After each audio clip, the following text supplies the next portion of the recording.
Estamos ao vivo. Só aguardar o pessoal conectar aí, daqueles minutinhos iniciais antes de começar a tratar dos temas especificamente, né? Uhum.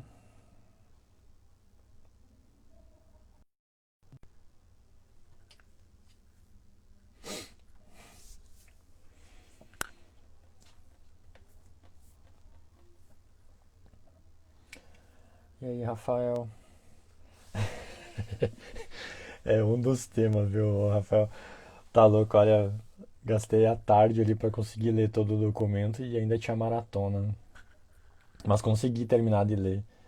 E vou te dizer, adiantando, dando um spoiler aí, não tirei, não concluí nada. Vamos dizer assim, não criei uma opinião, não tenho uma opinião formada ainda. Mas eu vou falar sobre. Eu consegui terminar, eu vou falar alguns aspectos que eu separei lá.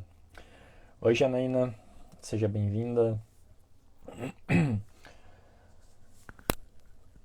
É que é. Eu não sei, daqui a pouquinho eu vou falar sobre, porque eu acho que tem bastante aspecto político ali. Não foi por nada que deixaram que essa informação, entre aspas, né, vazou na véspera, né? Então, mas nós vamos chegar lá.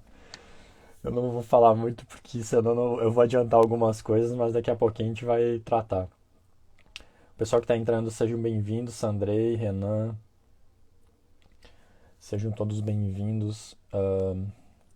Sintam-se em casa, não me abandonem, fiquem comigo até o final da transmissão, separei algumas informações para compartilhar com vocês, notícias, na verdade, e em cima dessas notícias algumas coisas que a gente pode aplicar aí no nosso dia a dia, principalmente nesse momento que a gente fala tanto de proteção de dados, né, e privacidade, que as pessoas pensam que é uma tarefa muito custosa e na verdade a gente pode começar com pequenas ações, né? Que muitas vezes não tem custo nenhum, basicamente, que é só cultura mesmo dentro da empresa, dentro do negócio, do escritório, independente do tamanho da empresa, né? Ah,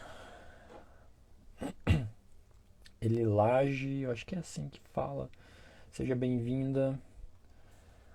Pessoal que está chegando, só eu dou uns minutinhos iniciais antes de começar a abordar, porque o algoritmo do Instagram demora um pouquinho para anunciar a live. Ah, tem um J ali. É o contrário, é? Jalili. Ah, então, perdão. Corrigido. Ah, mas aí eu deixo uns minutinhos iniciais para o pessoal ir conectando e aí eu já vou pedir para vocês, quem estiver aí acompanhando,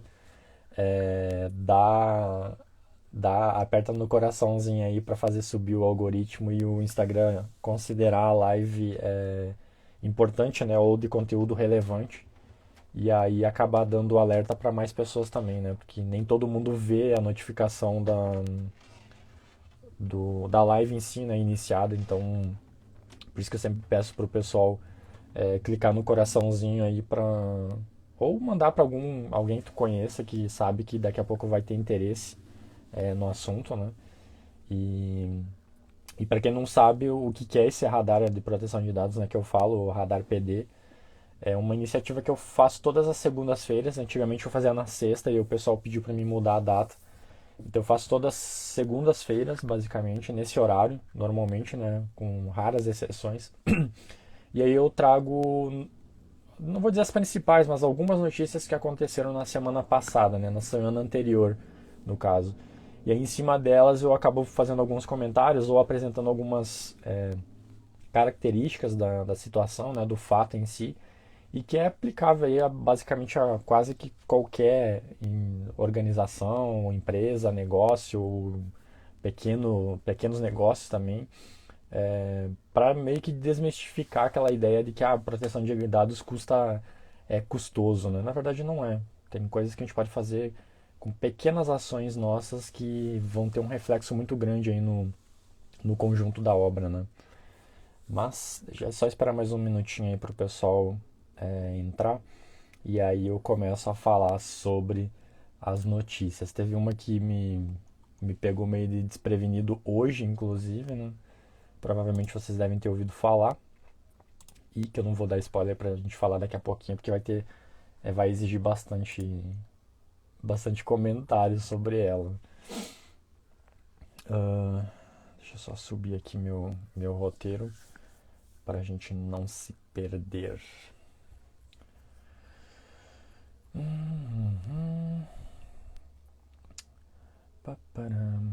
Bom, eu vou começar aqui, deixar já registrado, a parte mais de legislações, que na verdade teve uma notícia, mas talvez vá dar mais, vamos dizer assim, argumentos para se discutir na próxima semana, né? Porque foi posto a princípio na pauta de votação de amanhã, né?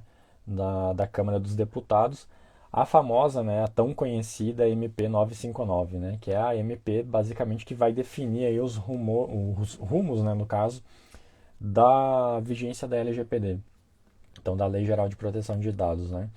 Ela está inserida para ir à votação amanhã. Se não der nenhum imprevisto ou nenhuma jogada política aí, deve sair a votação amanhã ainda, né? A partir das 13h55, né? 1h55 da tarde. E a expectativa é grande, né? Não teve, eu até dei uma olhada para ver se tinha movimentação na PEC, né, 17, que existe boatos de que as duas normas vão ser meio que votadas em paralelo, né? Porque é por uma questão de negociação, mas por hora a PEC não foi inserida nessa pauta de amanhã, pelo menos.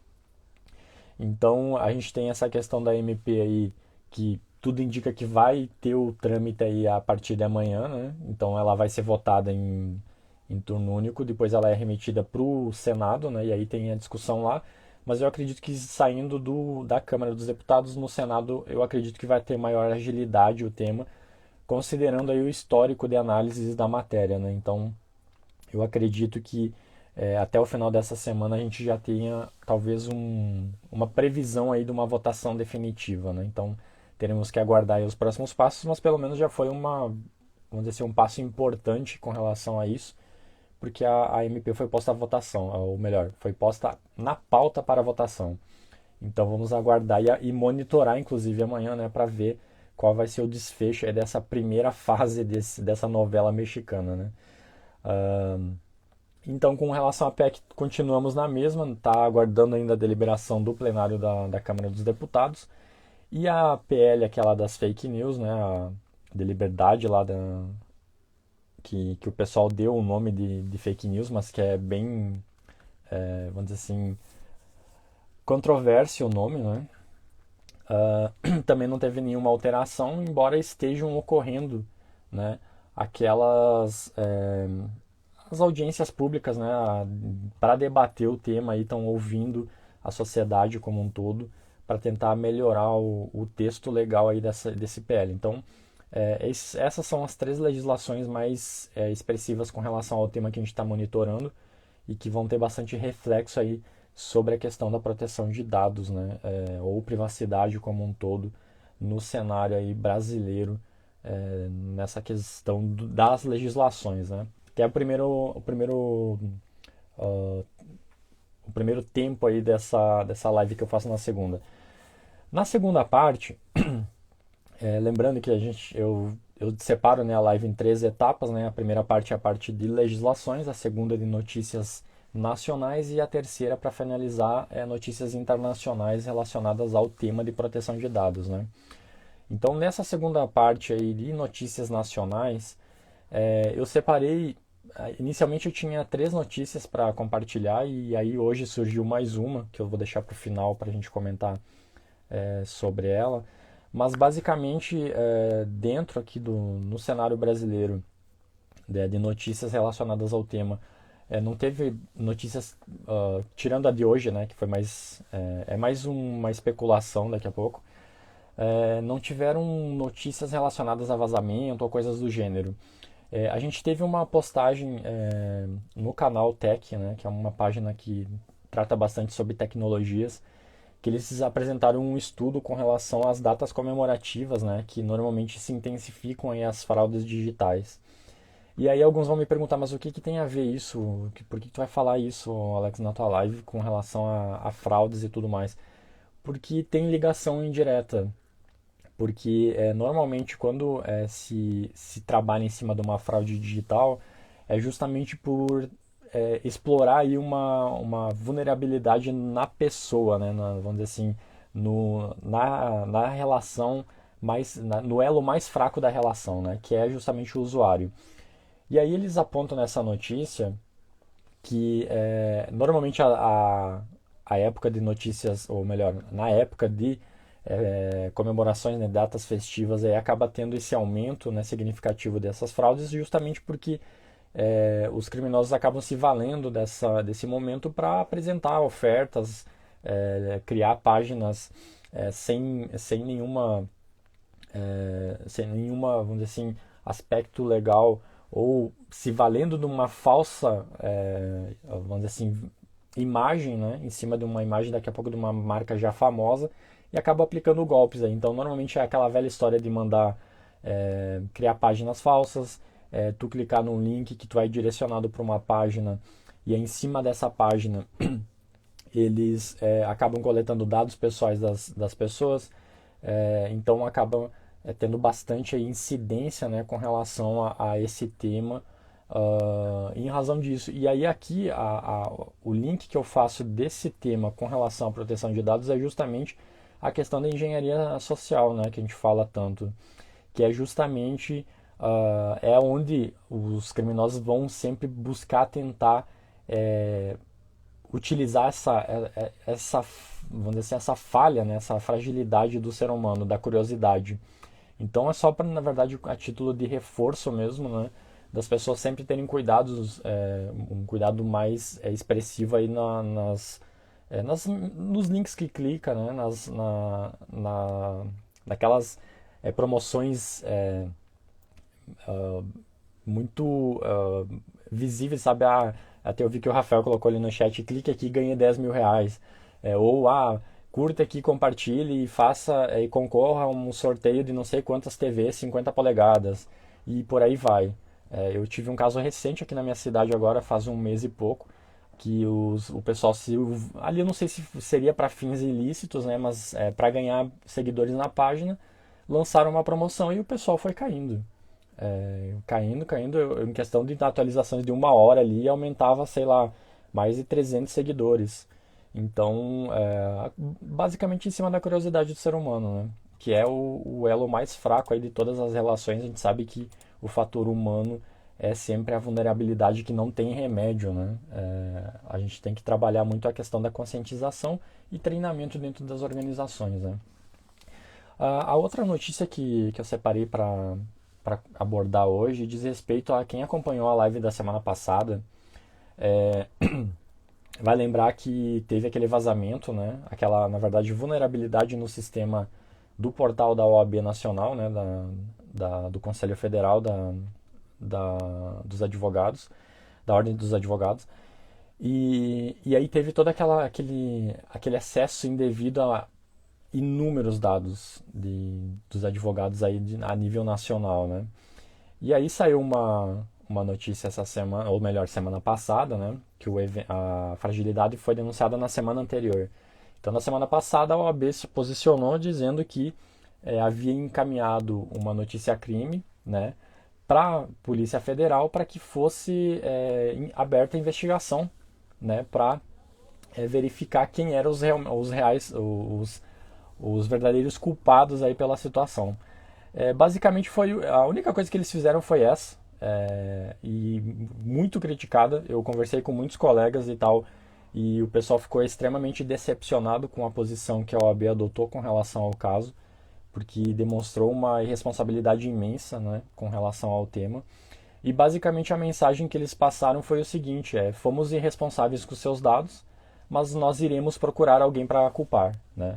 E porque se existia vulnerabilidade, por mais que tenha tido algum ataque ou alguma exploração dessa vulnerabilidade, que depois disso se apura e tudo mais, mas uma coisa é clara: a OAB não tem controle do sistema que utiliza, e eles não fazem, vamos dizer assim, não tem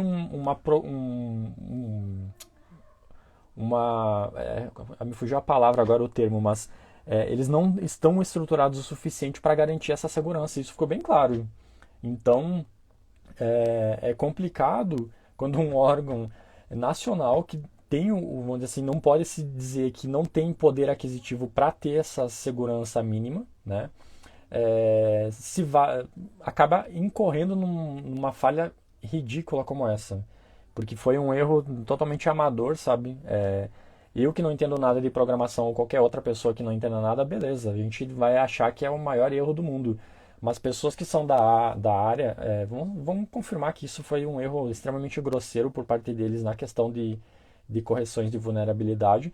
E provavelmente eles foram reativos, né? Que é uma das coisas principais lá, que é tu ter o instinto de proatividade, né? Nessa questão de combater vulnerabilidades.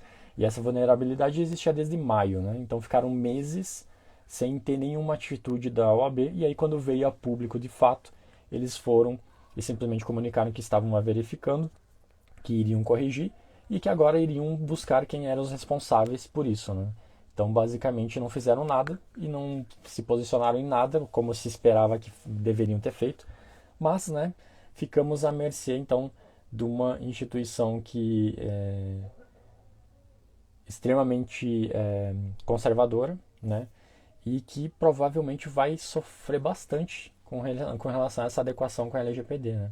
E eu estou só aguardando as cenas dos próximos capítulos, porque isso ainda vai dar muita discussão aí, vai render muita discussão daqui para frente. Pode ter certeza que essa novela ainda não acabou. Ela está recém no início desse o primeiro episódio, ou o segundo episódio, né? Porque o primeiro foi o vazamento em si, mas essa aí foi o segundo episódio de vários outros que ainda virão pela frente. Uh, é a a Camila colocou no chat aqui que sem nenhum aviso aos advogados. De fato, eles não comunicaram nada, fizeram um comunicado aberto, né, não direcionado, e que simplesmente não falaram nada, né? Só disseram que vão tentar culpar alguém, basicamente, né? De forma bem resumida, foi isso que ele, a, vamos dizer assim, o que eles quiseram transmitir para a classe aí dos advogados, né? Mas enfim, seguimos adiante. A terceira notícia que eu separei também é com relação a notícias como um todo, né? Que saiu uma notícia no portal do Canaltech também, né? Que é um canal bem importante aí com relação à segurança. E eles compartilharam uma informação bem oportuna aí que meio que tem um link, né? Bem significativo com a primeira notícia que eu estava abordando antes, com relação às fraudes, né? Que eles mencionaram que o Brasil já tem mais de 3 milhões de vítimas de golpes do WhatsApp, né? E aqui eles dão um destaque maior para a questão da clonagem do WhatsApp. Então, eles acabam aí lá nessa página da notícia, o pessoal até eles relacionam algumas hipóteses de como esse golpe é aplicado, né? E eles até apresentam lá que, na verdade, os maiores estados que têm o índice mais elevado aí de golpes no WhatsApp, né, de clonagem de WhatsApp, é o estado de São Paulo, Rio de Janeiro e Minas Gerais, né? Então, eles até relacionam lá que entre algumas das situações que eles utilizam para aplicar esse golpe de clonagem no WhatsApp, estaria a questão do golpe da festa, que eles dizem que tu foi convidado para uma festa, que é para tu fornecer os dados, e aí eles pedem o PIN. O comércio eletrônico é muito comum também. Se utilizaram da questão do auxílio emergencial, né? O pessoal estava precisando. Então tu pega na fragilidade da pessoa, tá no momento difícil da crise e tá precisando do dinheiro e aí tu joga em cima do psicológico da pessoa, né? Basicamente engenharia social é em cima disso. E aí as pessoas ligavam, pediam para a pessoa fornecer o código PIN e aí em cima disso eles acabam obtendo aí acesso ao WhatsApp da pessoa, né? E aí depois vem todo o resto do golpe, né? De se passar pela pessoa, mandar mensagem para os contatos, pedir dinheiro emprestado e coisas do gênero. Teve a questão do Telesus também e Datafolha, porque o Datafolha agora está fazendo entrevistas, né, por telefone, então o pessoal também estava se valendo disso. Falso atendimento online, falsas promoções e basicamente tinha outras lá também enumeradas aí na notícia, mas o principal disso tudo é justamente a vulnerabilidade da pessoa, né, do ser humano no caso da que é vamos dizer assim, o elo mais fraco dessa relação toda, como eu já mencionei antes. E aí eles até dão algumas dicas, né, para tentar se proteger dessa questão da clonagem de WhatsApp. E uma uma delas é simples, é a ativação de duplo fator. Isso é uma coisa que todos devem ter e quem não tiver tem que sair daqui agora e ativar em seguida essa questão da dupla verificação. Porque é essa dupla verificação que vai justamente impedir ou dificultar aí o acesso do teu WhatsApp por um terceiro indivíduo. E aí, quando alguém te liga pedindo, você me forneça um PIN, nunca forneça um código que a pessoa vai te mandar. Sinceramente, eu não consigo lembrar agora algum caso que alguém te ligue pedindo e que realmente tenha que ter feito essa confirmação por código. Porque quando a pessoa fizer isso, é bem provável que é uma tentativa de golpe. Então, porque depois que tu ativa o duplo fator de autenticação, toda vez que tu for tentar acessar esse determinado serviço de alguma outra página, ele vai te exigir esse código. Então ele vai estar vinculado ou a um aplicativo, né, que ele gera um código aleatório, ou ele vai te mandar um SMS, ou ele vai te mandar um código por e-mail. Então é alguma verificação de que tu confirma que de fato é você mesmo naquele acesso. E isso é imprescindível. E aqui a gente fala, eu gosto de fazer o link porque as pessoas vão pedir, mas o que tem a ver com proteção de dados? Tudo. Porque hoje em dia todo mundo utiliza o WhatsApp, por exemplo, dentro de uma empresa. Então, se tu utiliza daqui a pouco um WhatsApp para fins comerciais dentro do teu negócio e vamos dizer assim, realiza tratamento de dados dentro do aplicativo em si e alguém tem acesso a esse teu aplicativo clonado, olha o impacto que tu pode fazer e as pessoas utilizarem da tua estrutura para daqui a pouco aplicarem golpes. E aí depois até tu provar que não foi tu, tu vai poder acabar sendo responsabilizado também de uma forma, de certa forma indiretamente, né? Porque tu não aplicou medidas aí necessárias para tentar tentei juntar combater com mitigar, né? Tentar mitigar, né? Que a gente sempre fala que tu não consegue eliminar 100% o risco, né? Mas tu consegue mitigar ele de forma bem expressiva, né? Então é imprescindível aí que tenha essa dupla verificação. E outros aspectos também que eles falam a questão de tu ser sempre curioso, tu nunca se contentar com a simples informação que te passo clique aqui, tá, mas clique aqui porque eu pedi alguma coisa de link, por que me mandaram um link? Então sempre desconfiar, qualquer link que te mandarem, desconfie, se não é de um contato confiável seu, e mesmo que seja, tu pede para a pessoa, diz, o que é isso aí, esse link? É tal coisa. Tá, mas para que eu quero? Não sei o que e tal. Então, seja curioso, questione, pergunte. Não saia clicando em tudo que é link que te mando, mesmo que seja um contato, a princípio, vamos dizer assim, verdadeiro, né? Porque, como eu estou dizendo, a clonagem do WhatsApp permite que tu se passa por outra pessoa. Então, mesmo sendo um contato teu que te manda o link, desconfie. É, Pergunte para a pessoa, diz, o que é esse link? Para que tu está me mandando? Porque daqui a pouco, na hora dela responder, tu vai ver se é a pessoa mesmo, ou daqui a pouco não é, ou dependendo da justificativa que ela der, tu não entra. Então é sempre bom ficar extremamente de olho nessa questão, né? Inclusive, nos notes do radar de hoje, depois o pessoal vai poder acessar o site de um laboratório lá que tu pode verificar até os links, né? Que tu pega o link e vai lá e clica nele, ele vai te dar uma preliminar dizendo, esse site é confiável, esse link é confiável, não é confiável, ou não temos informações ainda, iremos verificar essas coisas do gênero. Então, depois deem uma olhada lá, que é bem importante essa questão desse site e ah, dessa disponibilidade desse serviço, né, gratuito aí para se verificar esses links. Eu até estou tentando achar aqui o nome do site, mas se eu não me engano é, DFNDR Lab. É um laboratório especializado em segurança digital, né? E eles fornecem, né? Então esse link aí, esse serviço para tu verificar, né, links suspeitos, tá? Então fica aí a dica. E aqui eu entro no última notícia nacional, né? para fechar a parte de nacional, porque o internacional hoje está bem tranquilo, então eu posso gastar um pouquinho, uns 10 minutinhos aí nessa notícia nacional, né, que é a última, para fechar essa segunda etapa da live. E aí eu aproveito só para dar boas-vindas aí para o pessoal que foi entrando enquanto eu estava abordando. Fiquem à vontade, gente, vão se manifestando aí conforme vai desenrolando a conversa que eu vou interagindo com vocês, tá? Eu não esqueci de vocês ainda e só peço para vocês me auxiliarem na questão do clicar no coraçãozinho aí, né? Para subir a live que a gente possa atingir mais pessoas aí também, tá? Bom, e a última notícia nacional que eu tive conhecimento hoje, eu não sei se tinha publicado antes já, mas pelo que eu vi foi hoje que saiu a notícia, né? Que é com relação à autoridade nacional. Saiu um estudo, tá?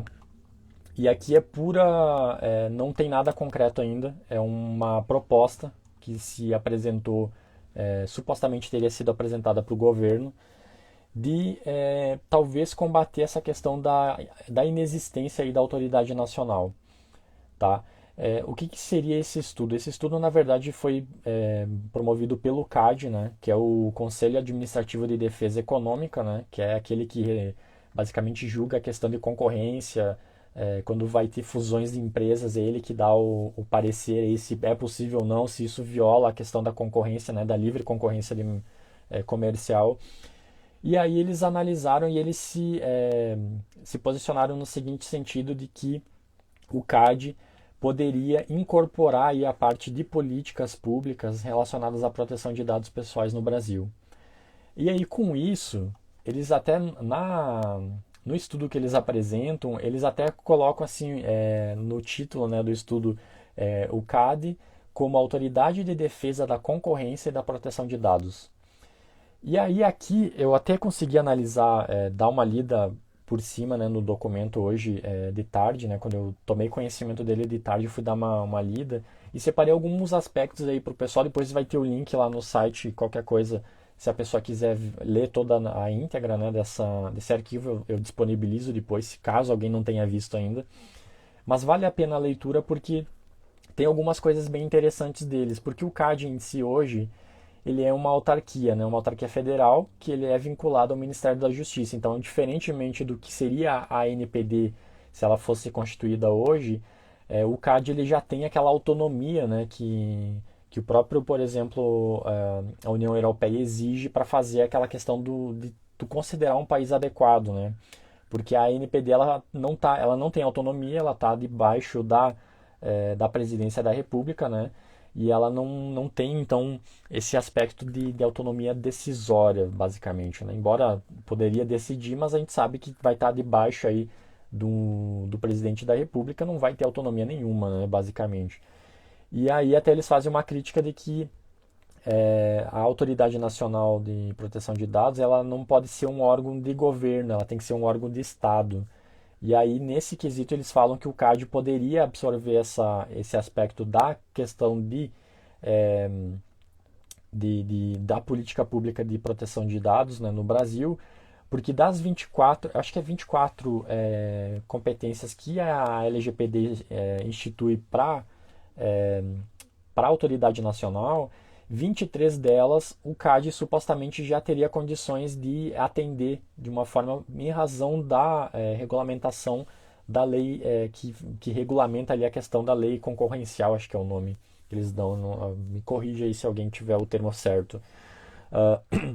Então, eles dizem que eles têm toda essa estrutura. E claro, as justificativas ali que eles utilizam é basicamente a estrutura já consolidada, né? Porque o CAD já existe já há mais de 20 anos, se eu não me engano, claro, ele mudou a personalidade depois, mas se eu não me engano ele foi criado em 2000, se não me falha a memória. E aí depois de lá para cá ele foi transformado depois em autarquia e tudo mais, e hoje ele é um órgão bem visto aí no cenário internacional, sem sombra de dúvidas.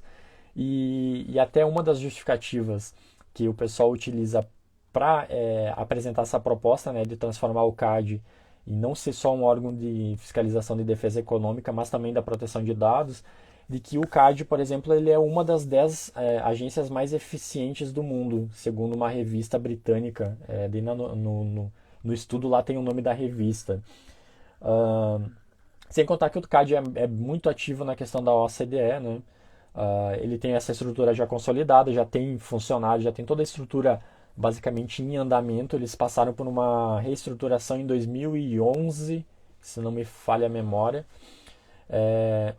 E aí já é um órgão autônomo, uma outra justificativa que eles colocam no estudo deles. E também a questão de ter o orçamento próprio, né? Que é uma coisa que a NPD, nas características hoje dela, né, atuais, ela não teria. Não teria autonomia e não teria orçamento próprio. Ela dependeria do orçamento da Presidência da República. E até eles colocam lá a questão do orçamento próprio, eles fazem um destaque de que o custo para incorporar, por exemplo, a proteção de dados dentro da atuação do CAD, né, transformar o CAD para uma outra, para uma autarquia mais ampla, né, com um poder mais amplo de controle, envolveria em torno de 17 milhões, enquanto para criar a autoridade do zero teria um custo de aproximadamente 125 milhões. Ou seja, tu teria uma economia aí basicamente de 100 milhões por ano, nos primeiros anos, é claro, né? Em questão de orçamento aí, se tu conseguisse incorporar dentro do CAD. E aí a proposta deles é basicamente, né, incorporar o conselho, né, o conselho diretor da NPD, né, ela passaria a integrar a parte do tribunal administrativo do CAD. Para quem não conhece, o CAD ele tem a presidência e ele tem um conselho, né? Esse conselho do Tribunal Administrativo é quem julga as ações e ele é composto por 6 conselheiros, se não me falha a memória, e tem o presidente, né? Então, as funções que o conselho diretor da NPD, lá, os 5 diretores, né, que a gente fala, desempenhariam, essas funções seriam absorvidas pelo conselho, né, do Tribunal Administrativo do CAD. Eles criariam uma superintendência, eu acho que é superintendência, agora eu escrevi errado aqui, mas eu acho que é superintendência geral de proteção de dados, né, para tratar sobre isso, e teria outra superintendência para falar sobre a questão da concorrência, né, a concorrência que é vamos dizer assim, o escopo da autoridade hoje, né, do CAD em si, do conselho. E além de já utilizar toda a estrutura que já existe, né? A estrutura tanto física quanto de pessoal, e além disso eles iriam então aprimorar a estrutura já existente para tentar absorver essa parte da proteção de dados. E aí as vantagens, na verdade, com relação que eles colocam de transformar o CAD nessa nova autoridade, né? Eles destacam duas, na verdade uma basicamente, que é a questão do poder de requisição, porque o CAD, na lei de 2011, quando teve a reforma, eles deram um poder para o CAD, que o CAD ele pode simplesmente requisitar agentes públicos de outros órgãos públicos de uma forma irrecusável. Então, dependendo da necessidade deles, eles têm esse poder de requisição, em razão das características que o conselho desempenha, né, na sua atuação. Então é uma característica única se eu não me engano, eu acho que o CAD é o único órgão que tem essa vantagem, né, basicamente, dentre as agências, né, dentre as agências reguladoras. E isso eles entendem como uma vantagem, porque mesmo que a questão da proteção de dados acabe gerando uma necessidade, uma demanda maior de mão de obra, eles teriam essa possibilidade de fazer requisições de outros órgãos e então suprir, né, até uma eventual, vamos dizer assim, nomeação definitiva do próprio quadro de pessoal deles em si. Eu basicamente até eu estava conversando com o pessoal mais cedo, eu não tenho uma opinião formada ainda sobre isso, sobre essa proposta em si. Como eu falei, ela é uma proposta ainda, né? Foi apresentada supostamente para o governo nesses últimos dias. Eu não acho que não foi por um acaso que ela veio a público hoje, né? Sendo que a votação da MP é amanhã. E a gente sabe que muito se discutia com relação à NPD e nada em concreto, não se tem nenhuma previsão de como seria a estrutura dessa autoridade. É claro que o CAD já teria toda a estrutura pronta, então, de uma forma geral, assim, olhando de forma bem superficial mesmo, sem entrar muito no mérito, é uma iniciativa interessante, mas talvez exija algumas adaptações ainda, porque o meu receio, por exemplo, é de que o conselho, por exemplo, que existiria na NPD, né, com os diretores, ele deixa de, ou melhor, esse é incorporado, e o Conselho Nacional, né, que é aquele que tem os 23 membros lá, pelo que eu entendi do estudo, ele é meio que extinto. Então o conselho sequer viria a existir, basicamente, né? Se essa proposta de transformar o CAD vingar. Então, nesse aspecto, a gente sabe que nesse conselho, os nomes que estavam sendo indicados eram pessoas técnicas, né? Então, tirando essas pessoas técnicas de dentro da autoridade como um todo, isso acabou dando um pouco de insegurança, porque a gente não sabe de fato se o CAD vai ter, vamos dizer assim, conhecimento técnico para isso. Se os conselheiros deles vão ter condições de julgar aspectos relacionados à proteção de dados. E aí eu até mencionei hoje de tarde no grupo que eu, basicamente, né, uma sugestão pessoal minha, né, porque a estrutura do CAD, ele teria esse tribunal, né, esse tribunal que é responsável por jogar os recursos lá administrativos do CAD hoje, mas eu, se pudesse opinar aí sobre a estrutura, talvez criaria um tribunal, dentro desse tribunal existisse duas turmas. Vamos fazer uma analogia com o STF, né? Que o STF tem a primeira turma e a segunda turma, e aí divide os ministros dentro de cada turma, né? Para fazer julgamento de ações em turmas em si. Eu faria a mesma coisa no CAD, se fosse vingar essa história, né? Porque tu basicamente deixa o tribunal uma turma hoje, que é a turma que julga a questão da concorrência em si, né? Que eles já têm essa expertise, né? E aí tu criaria uma nova turma com pessoas técnicas da área de proteção de dados. E aí tu não misturaria também a parte de análise técnica das coisas, porque querendo ou não, embora elas tenham ligação, elas têm as suas diferenças. E aí nem que existisse um conselho aí dentro da organização lá que é responsável por meio que harmonizar as decisões, né? Porque a gente sabe que proteção de dados vai ter reflexos na questão da concorrência e até nesse estudo eles apresentam alguns aspectos de órgãos de controle, né, da concorrência de outros países que já fazem análise levando em consideração dados. Então, seria interessante essa divisão aí na questão das atribuições internas. Claro que aqui é puro, vamos dizer assim, palpites da minha pessoa, né? Agora, se isso vai chegar a se analisar, não sei nem se seria viável também, né? Mas eu, pelo menos, particularmente faria isso. Porque aí tu utilizaria a estrutura de um conselho que é muito bem visto no cenário internacional e também não perderia aí a essência, né? Porque tu misturar a concorrência com proteção de dados, o meu receio é de que acabe tudo tendo um foco muito mais econômico do que propriamente a proteção de dados em si. E aí se preze muito mais a parte da concorrência, da parte da economia, da livre concorrência e tudo mais, e se deixe um pouco de lado esse aspecto de proteção, que a NPD seria só responsável só por isso, né? Então não misturaria aí temas relacionados, mas também com as suas peculiaridades, né? Então, basicamente é isso. Não tenho opinião formada em definitivo se é bom ou é ruim, se eu apoiaria.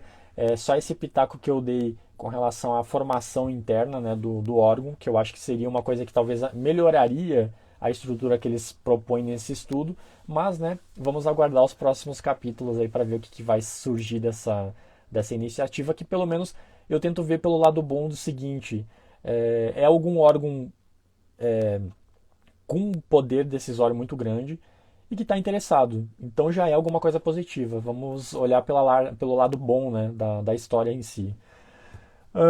Bom, aqui deu já finalizando a parte de notícias nacionais. Eu vou direto já para a parte de notícias internacionais, porque tem 4 notícias aqui que eu separei para bater um papo bem rapidinho. E a primeira delas é só um destaque que teve um vazamento de dados, né, do sistema de saúde do estado americano de Illinois, né? Eles verificaram lá em fevereiro, né, uns acessos suspeitos a e-mails de funcionários deles. E aí depois eles foram fazer investigações mais a fundo e constataram, na verdade, que teve de fato acesso nesses e-mails e que eles viram que alguns dados poderiam ter sido atingidos, né? E aí, em cima disso, eles deram mais uma, vamos dizer assim, aprofundaram essa análise investigativa e aí, de fato, constataram, né, que nesses e-mails que teve o acesso indevido ali, ou melhor, acesso suspeito, né, tinham dados pessoais relacionados à saúde de pacientes, registros médicos, números de contas de pacientes, informações sobre seguro de saúde, tratamento limitado, informações de clínicas, nomes de fornecedores. Então tinha bastante informação, porque a gente brinca às vezes que as pessoas não sabem onde que estão os dados, mas eles podem estar em qualquer lugar na empresa, né? E nesse caso aqui, nesses e-mails, coincidentemente, então poderia ter sido só um e-mail que não tem tráfego de dados pessoais, poderia, mas nesse caso em específico eles identificaram que houve compartilhamento de dados pessoais, né? E aqui principalmente trazendo para o Brasil seriam dados pessoais sensíveis, né? Que diz respeito à saúde dos titulares. Então fica essa ressalva aí. E claro, aqui eles dizem que quem foi atingido por esse vazamento de dados, né, foi só os pacientes que porventura foram citados em algum e-mail trocado nessas contas que foram alvo aí, né, de acesso indevido. Então eles fazem essa declaração, depois a notícia vai estar lá nos notes do radar de hoje. Então caso alguém queira dar uma lida na íntegra da notícia, vai ficar lá à disposição para vocês. A outra notícia que eu separei, que na verdade até na ordem está fora de ordem aqui, que é agora que eu vi, que essa era anterior no caso. É uma que eu até postei no LinkedIn, que é um pouco curioso até na verdade, e a gente não sabe se a gente dá risada dessa notícia ou o que a gente faz, porque é com relação aos Estados Unidos, que saiu uma notícia, né, que eles estariam monitorando, né, até o jornal é o Wall Street Journal, né, que denunciou isso, que os Estados Unidos estariam, vamos dizer assim, monitorando, né, os seus cidadãos, né, que não é nenhuma novidade, através de códigos ocultos em diversos aplicativos, né, de celulares. Então saiu essa notícia, né, quem publicou então foi o Wall Street Journal, né, o jornal de Wall Street. E aí eles falam que a empresa que estaria responsável por inserir esses códigos, né, ocultos aí nos aplicativos para fins de monitorar os cidadãos americanos seria a empresa Anomaly 6, né? E aí o curioso, na verdade, é que legalmente, se analisando o contexto do ocorrido ali, eles não coletam diretamente os dados das pessoas, tá? Mas eles coletam informações que, se tu fizer cruzamento de dados, tu consegue identificar quem de fato é aquele indivíduo referente àquele dispositivo. E aí eles falam que, na verdade, como esse monitoramento ele não tem fins, não é utilizado para fins comerciais, né, nem publicidade ou áreas afins, né? Então esse rastreio feito ali, ele seria, diante da legislação americana, ele é legal, né? Aí fica a discussão, é legal, mas não é moral, né? Ou não é ético. Aí entra na discussão, né? Que é os Estados Unidos e todo mundo sabe que eles não gostam que vigiem eles, mas eles podem vigiar todo mundo que vai estar tudo certo, né? Basicamente aquele faça o que eu digo, não faça o que eu faço, né? Então até eles colocam na notícia, até que eu vi que a Marta comentou da China, né?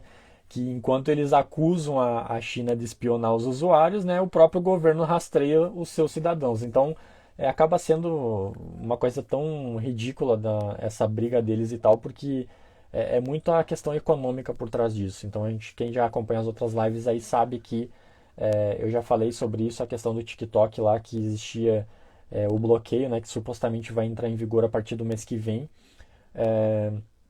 porque a Microsoft estava interessada em comprar o TikTok, né? Então o governo vai lá e diz, empresas que a partir de 20 de setembro não serem adquiridas por empresas americanas vão estar proibidas de atuarem aqui. Eu não preciso dizer nada, né? Eu acho que a própria notícia fala por si só, né? Então tire suas próprias conclusões aí com relação a a essa super produção, ou melhor, essa super proteção dos Estados Unidos, nossa, essa preocupação deles com a China. Meu Deus, os chineses estão nos hackeando. Tem muito mais coisa por trás disso aí. Mas enfim, né? A quarta notícia que eu separei é uma coisa que talvez o pessoal que acompanha aí o Matheus é bom ficar de olho porque vai ser tema de webinars. Eu não lembro se é no mês que vem ou é no outro mês, que é com relação à inteligência artificial. Eu acho que é no mês de setembro, outubro, eu acho. Inteligência artificial. Outubro. Inteligência artificial. Que é com relação à Nova Zelândia. A Nova Zelândia, ela ah, ela lançou uma carta, né? E que eles intitularam Primeira Carta de Algoritmos do Mundo. E que eles buscam, tentam criar uma iniciativa aí de transparência no algoritmo, né? E aí, entre os compromissos que eles pedem na Nova Zelândia, né, nesse quesito de transparência, é que eles falam assim que para tentar garantir, né, nos algoritmos que as empresas eventualmente venham a desenvolver, no caso, que não resultem em preconceito, né, ou permita aí revisão por pares para evitar consequências indesejadas. Eles falam bem nesses termos na notícia. E aí aqui eles até mencionam que na verdade essa iniciativa dessa é, desse pedido por transparência, né, na questão dos algoritmos é justamente porque eles tentam combater o que eles chamam de enviesamento da inteligência artificial, né? Que basicamente esse enviesamento ele é justamente quando ocorre a questão de, vamos dizer assim, os valores e os pensamentos de quem está alimentando a inteligência artificial, eles acabam fazendo as ações tomadas se tornarem meio que parciais, sabe? E repitam padrões já talvez inadequados para uma determinada situação. E aí aqui eles citam até um exemplo, e eu vou complementar com outro que eu lembro de uma live passada que eu já fiz também, que eles usam, por exemplo, um caso dos Estados Unidos, de um algoritmo que ele fazia a questão de sentenças de prisão e regras de liberdade condicional e essas coisas mais criminais, né?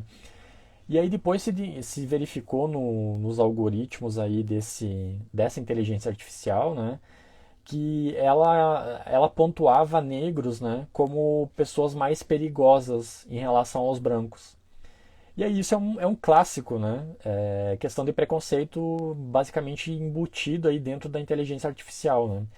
E aí aqui, muitas vezes, claro que aqui não sei se eu vou presumir de que a pessoa que fez, né? Isso é até uma coisa que o professor Matheus sempre fala, que a gente tem que presumir que a pessoa que desenvolveu o algoritmo ela não tinha intenção de discriminar. Mas às vezes, como o modelo da inteligência artificial ele é construído, ou os dados que são utilizados para criar esse modelo, às vezes eles podem estar de uma forma involuntária meio que viciados.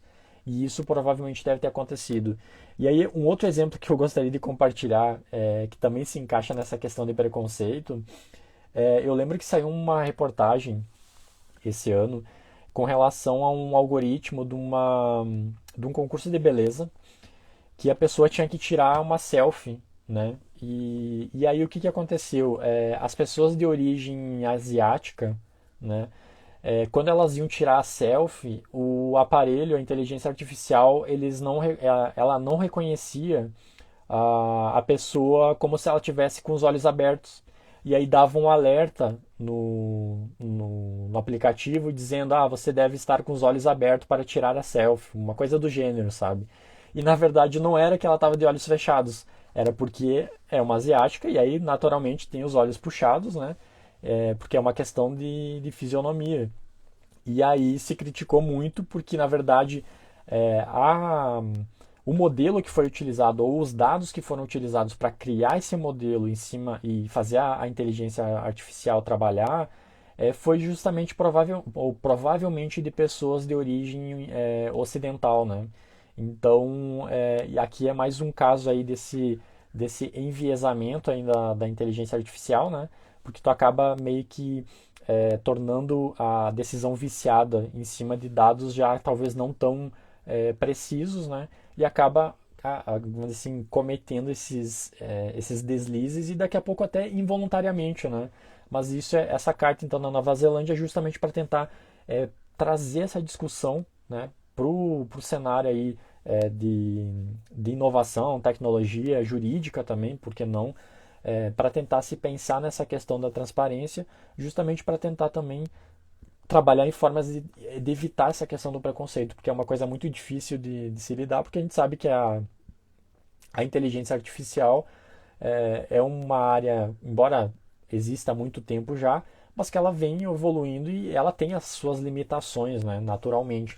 Então é muito importante essa iniciativa da Nova Zelândia e a gente sabe que aqui no Brasil, inclusive, já existe alguns projetos sendo discutidos com relação à regulamentação da inteligência artificial, mas lembrando que a regulamentação, vamos dizer assim, jurídica desses temas envolvendo tecnologia tem que ter muito cuidado, porque tu não pode engessar demais a ponto de inviabilizar a inovação, né, tecnológica, e tu não pode deixar muito aberto também para justamente tentar impedir essa questão, né, de utilizar aí daqui a pouco essas tecnologias para fins ilícitos.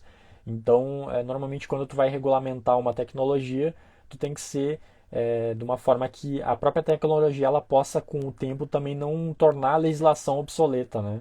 Porque daqui a pouco tu regulamenta tudo certinho, que é um negócio que é uma crítica do PL da fake news, inclusive, que ele está previsto lá alguns aspectos, mas tipo, se vier uma atualização tecnológica daqui, sei lá, 2, 3 anos, pode inviabilizar vários aspectos da lei.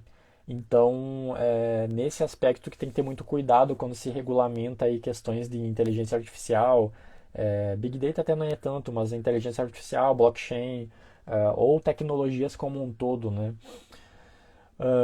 Lá eu vou deixar também a notícia lá do pessoal que quiser ler a notícia, né? Então depois fica de olho aí. E por último, é um negócio que eu achei interessante compartilhar, porque a gente discute muito a questão de tem que ter antivírus aqui, tem que estar atualizado o antivírus, tem que estar atualizado o computador, né? Atualiza os seus patches aí de segurança, porque daqui a pouco tem alguma correção de vulnerabilidade e tudo mais. E a gente esquece de atualizar navegadores, né? Quem aí sempre monitora se o seu navegador aí, Google Chrome ou Firefox ou tem os outros que eu não lembro agora, mas o Edge, eu acho, e outros tantos, né? Se vocês verificam se ele está atualizado, e provavelmente ninguém faz isso. E muitas vezes os navegadores eles não se atualizam sozinhos, por N motivos, ou porque tu desconfigurou ou tirou a opção de autoatualização ou não fez essa verificação. Então, semana passada saiu uma notícia, né, de uma falha de segurança no Chromium, né, que pode expor aí milhões de usuários, né? E o que é esse Chromium, na verdade? Esse Chromium, ele é uma base, né? Ele é um projeto de navegador código aberto, né? Que ele é gerenciado pelo Google e que ele serve basicamente de estrutura aí para o Chrome, né? O Google Chrome que todo mundo basicamente, muita gente utiliza, o Opera e o Edge, tá? E aí o que acontece nessa atualização? Se identificou que uma vulnerabilidade no que eles chamam de política de segurança de conteúdo, que é basicamente uma camada de segurança da navegação dos usuários, tá? Então o que acontece? Eles disseram que essa falha pode atingir aí a casa de bilhões de usuários, basicamente. E que tu pode acabar sendo vítima aí de uma questão de roubo de dados, né, numa navegação, né, numa página qualquer aí, e pode até acabar desconfigurando sites também por causa dessa vulnerabilidade. E aí o que eles indicam é que esse problema, essa vulnerabilidade, ela está presente na versão do Chrome, por exemplo, que é o navegador mais utilizado aí basicamente, né? Ele está presente na versão do 73 até 83, tá? Então, se alguém porventura tem o navegador já mais antigo, é bom entrar no navegador, e eu vou ensinar aqui bem rapidinho para depois, caso tu não lembre, tu entra aqui e assiste no final do vídeo, tá? Tu abre o teu navegador, o Chrome, e lá em cima vai ter aquelas três bolinhas, tá? Que daí tu vai abrir aquelas abinhas lá para tu poder imprimir, ver histórico e tal, todas aquelas informações, né? E aí tu vai descer lá embaixo na opção da ajuda, tá? Vai ter um campo ajuda, é a penúltima, se eu não me engano, tá? Do campo das opções lá. E aí ela vai abrir uma nova abinha com mais três opções. Aí tu vai ter a opção acerca do Chrome, tá? Aí tu clica ali e aí tu vai ver, ele vai abrir a versão do teu navegador bem em cima, ele vai dizer assim, o Google Chrome está atualizado. Aí ele vai te dar a versão 84. Então tu tem que estar obrigatoriamente com a versão 84. Se tu não tiver com essa versão 84, tu tira, deleta o navegador ou provavelmente quando tu fizer isso, ele vai fazer a verificação e aí ele vai pedir para tu atualizar se não tiver. Então fica essa dica aí porque essa questão de navegadores é uma coisa que muita gente não presta atenção e é comum, porque a gente não tem o hábito, né? E querendo ou não, é uma pequena ação que pode ajudar bastante aí nessa questão de prevenção, né? De prevenção de um possível ataque de roubo de dados, porque essa questão da vulnerabilidade ela atinge bastante a questão de camada de segurança. Então, se tu não tiver essa vulnerabilidade, daqui a pouco os criminosos. Eu não vou falar os termos técnicos, tá? Porque senão eu teria que explicar muito mais. E aí eu levaria mais meia hora aqui para explicar tudo como é que funcionaria. Mas o que você tem que saber é que é importante a gente ficar de olho no navegador e sempre, sempre, sempre tentar ver nesse ícone que eu mandei, né? Que eu ensinei. Vai lá dar uma olhadinha uma vez por semana que for, dá uma verificada para ver se está atualizado na última versão, porque quando eles identificam essas vulnerabilidades, eles fazem as correções e liberam aí a versão atualizada para justamente combater essas eventuais falhas do sistema, né? Então, e como o Rafael falou, quanto mais camadas de segurança a gente tiver enquanto a gente estiver navegando no ambiente digital, melhor. Então, navegador atualizado, computador atualizado, antivírus atualizado, isso não precisa nem falar, né? E não gratuito, pelo amor de Deus, compre um antivírus pago, faça esse investimento para ti, né? Pensando em você, né? Então faça esse investimento, porque nesse novo mundo de proteção de dados, isso são coisas mínimas que não envolvem um investimento astronômico e que certamente isso vai poder ser utilizado inclusive na tua empresa, como diz, olha, eu tenho essa política de fazer atualização de softwares, fazer atualização, implementação de ferramentas de combate, né, a malwares. Então fica aí a recomendação, tá? Eu vi que a Mayra pediu qual antivírus você recomenda. Basicamente assim, ó, qualquer antivírus pago, menos AVG, tá? Eu não recomendo AVG porque eu já tive várias situações que já aconteceu envolvendo eles. Mas basicamente qualquer antivírus pago aí tu já tem uma boa perspectiva. O Rafa até indicou ali o Kaspersky, né? É boa, bem reconhecido, bem visto no mercado. Então, basicamente é isso mesmo, tá, gente? Bom, era isso que eu tinha para hoje, gente. Eu fiquei no tempo apertadinho, tá? Mas agradeço imensamente a presença de vocês, que têm aí acompanhado semanalmente aí o giro de notícias, né, que a gente prepara. Já deixo o convite para vocês, então, semana que vem, novamente estaremos aqui, e aí para tratar sobre talvez a questão da LGPD, né, que vamos ter a votação amanhã. Então, agradeço a presença de vocês.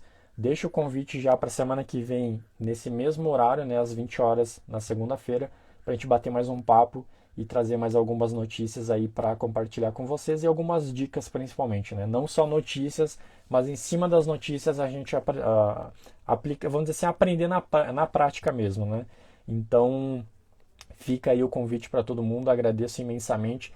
Uma excelente semana para todo mundo. E lembrando, daqui a pouquinho tá liberado o Notes lá no site, né, com os links das notícias, caso vocês queiram consultar elas, tá bom? Então, tchau, tchau, gente, e até mais, uma excelente semana para todo mundo e até segunda que vem.